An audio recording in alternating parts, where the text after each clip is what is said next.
Women want to be equal. And believe me when I tell you, women have proved here that they are equal. They have absolutely proven themselves, and people love the women's fights. These women become big stars. I mean, the prize was amazing, the belt's amazing, but for me, I want to fight. You know, I loved fighting 4 times last year. The year before that, I fought 3 times. The year before that, I fought 4 times. So I've always been a really active fighter. When are we going to see women in the UFC, man? Never. Never? Never. I just beat the best girl that's out there outside of any other division. So they've been talking, she's been saying, she's just a Barbie, she should be a model. Well, a model just beat your ass in round 2, so shut up. When is Dakota Ditcheva going to the UFC? I think people now, with me beating Tyler Santos, they want to see like what else I'm capable of, so it's got to be something more. I've always been that type of person that's in the gym all the time, so for me that's why I've always got better and better, because I live in here. I walked through everyone last year, so.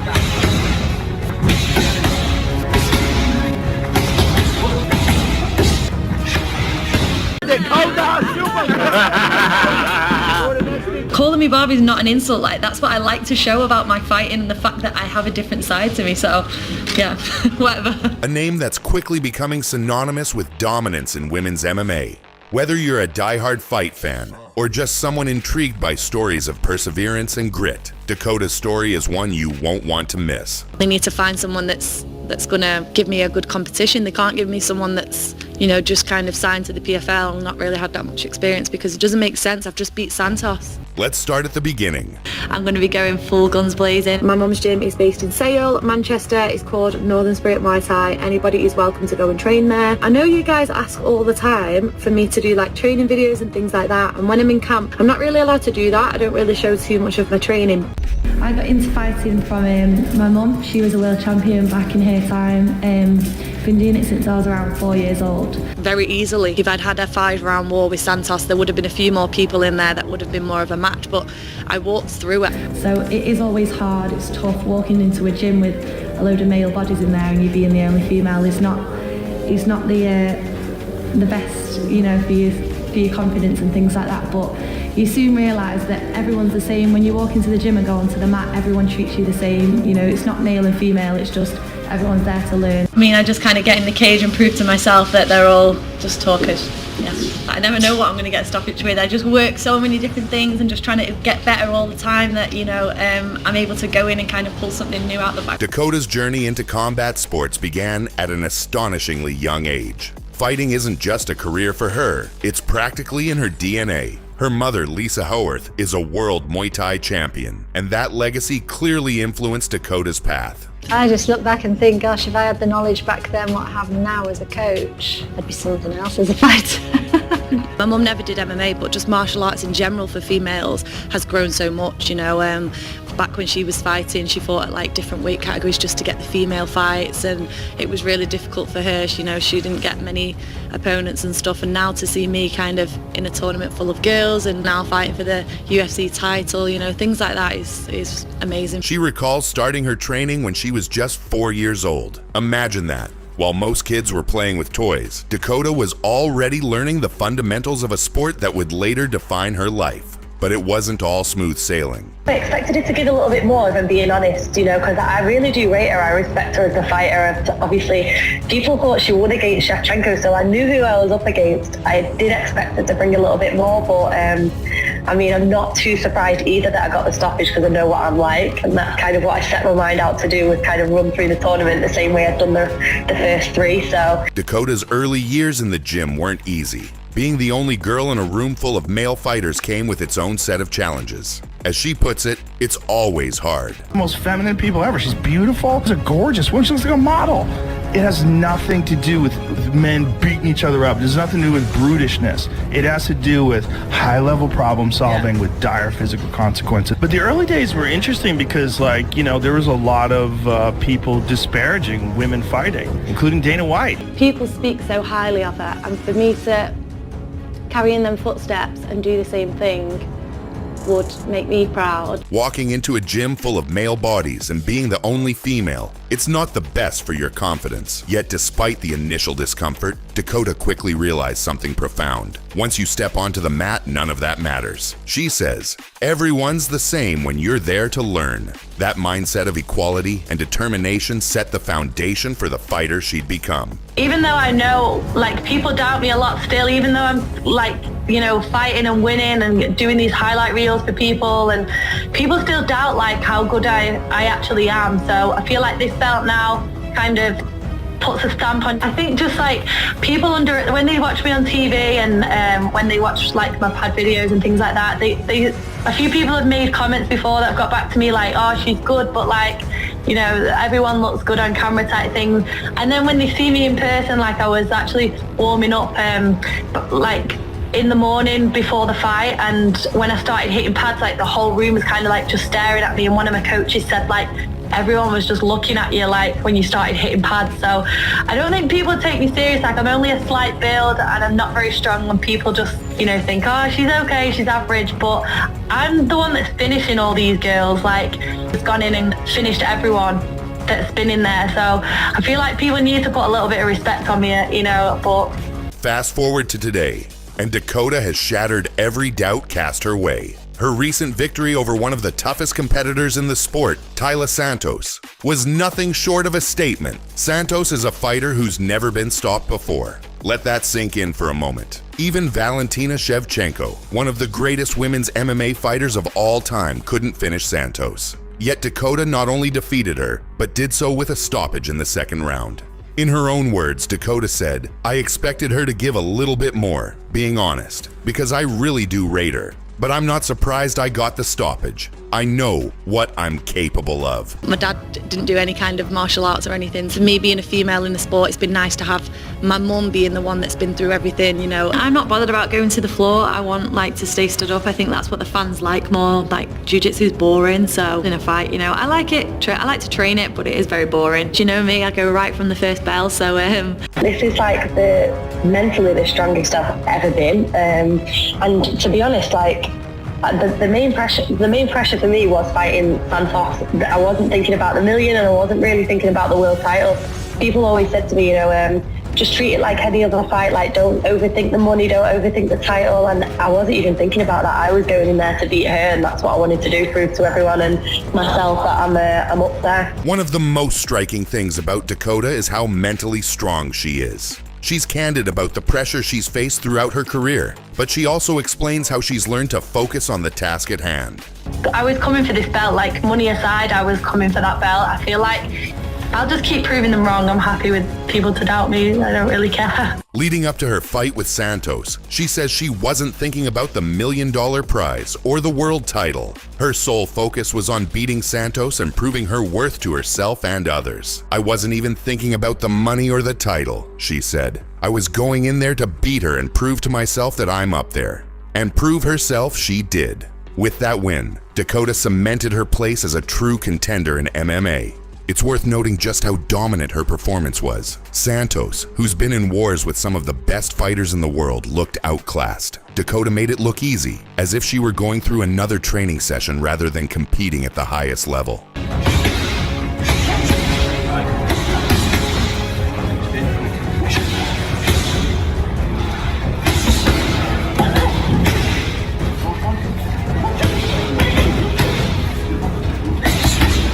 Sometimes when I watch myself fight, Dakota says, it feels like I'm just hitting pads. It's second nature to me now.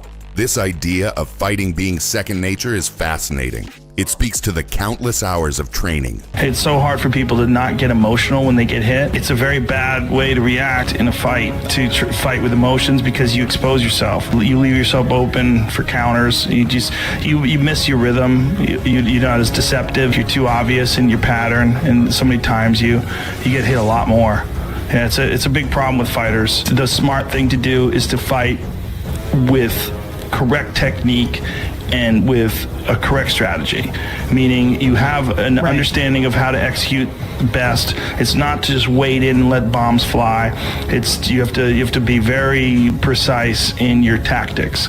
You got to be very smart. Repetition and discipline Dakota has put into her craft. She doesn't just fight, she flows. That flow state she's in during fights is something many athletes aspire to but rarely achieve. And for Dakota, it's paying off in a big way.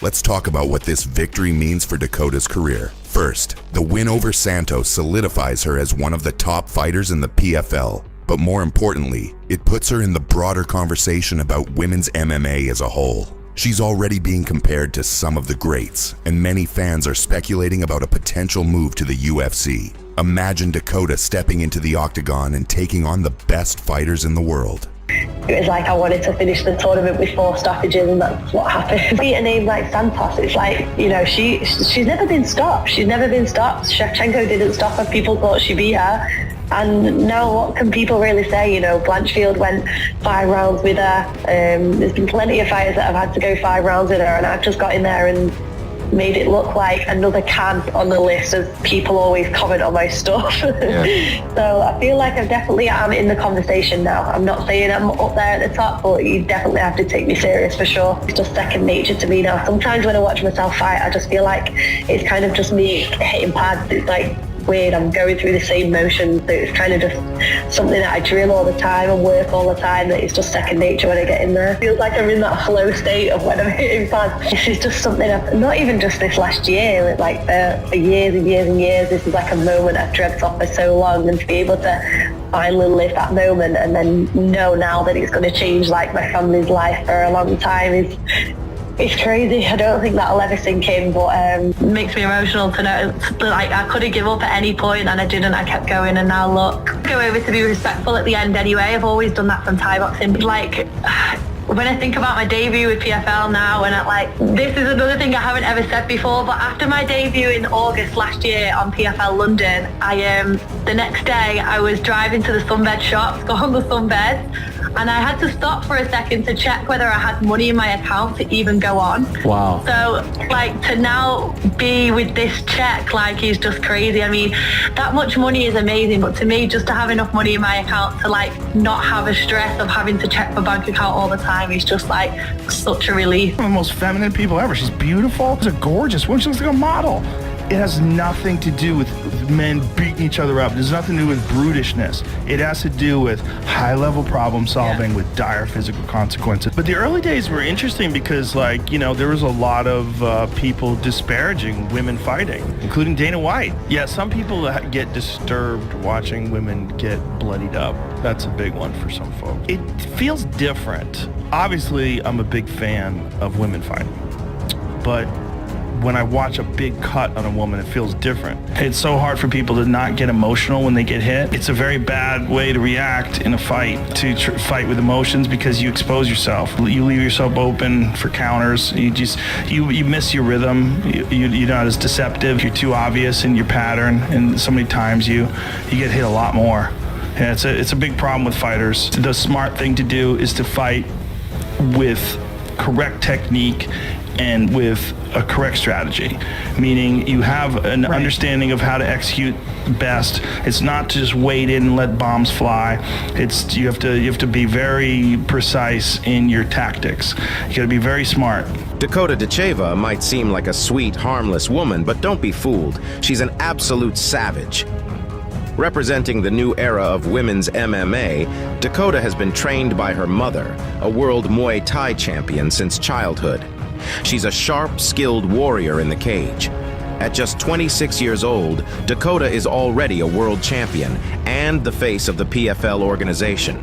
UFC women better hope she stays under contract, because if she gets the chance, she won't hesitate to come for their heads. I'm very much a fighter that kind of just lives in the gym. It's a lifestyle to me. It's not like fight camp after fight camp. It's just living in the gym, just getting better all the time. And I'm one of them people as well that I don't want to win all the time in the gym, because I want to get better. I'm not looking for easy rounds. So to have mental skills there to tap me out a few times, give me a tough round is what I need and what makes me progress the most. They call her Dakota Dangerous Ditcheva. Triple D. I want to be at the top. I'm not here to just take part and be another girl on the roster. I want to be right at the top. A lot of people even this time said, I saw you walking down that walkway and your eyes changed, and I was like, you need that, you have to have that. And I think that's what makes the difference between someone that's just there to fight and someone that's there to really win. Basically kind of said that I thought the PFL was coddling this person. They were hiding her, all this stuff. Dakota Ditcheva, man, she proved me absolutely wrong. She's fire. That girl she is good. She's mean. She's nasty. She goes after people. She doesn't get decisions. She's knocking people out. She is making them quit. She is the breakout fighter. I was like, oh, she's going to get exposed. Nope. The only thing that got exposed was my stupidity. I look at her performances. I'm like, God damn, when she fought Santos in the PFL championships, she just annihilated her. This is a fighter that many people thought beat, Shevchenko. And I'll tell you what, right now, I'm not too sure that Shevchenko is the best 125er there is.